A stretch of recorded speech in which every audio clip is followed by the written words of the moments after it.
Please میری videos کو like اور شیئر کر دیجیے، اور اگر آپ میرے چینل پہ نئے ہیں تو میرے چینل کو سبسکرائب بھی کر لیجیے۔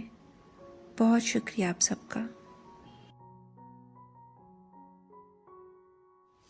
میں تھک ہار کر گھر پہنچا تھا اور آتے ہی ماں کی گود میں سر رکھ کر لیٹ گیا تھا۔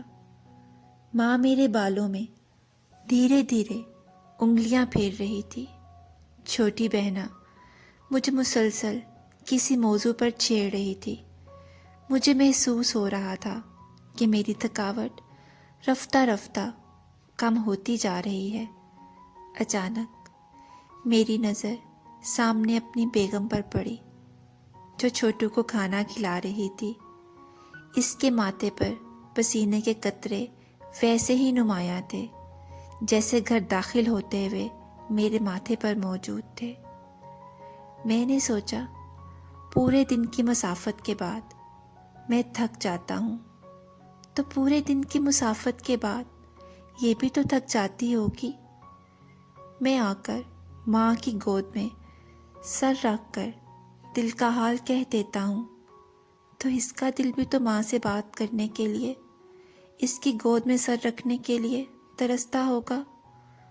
مجھے یہ خوش قسمتی حاصل ہے کہ میں روزانہ گھر آ کر ماں باپ بہن بھائی کے ساتھ اٹکیلیاں کرتا ہوں، تو اس کا دل بھی تو اپنے بہنوں بھائیوں کے ساتھ اٹکیلیاں کرنے کے لیے مچلتا ہوگا۔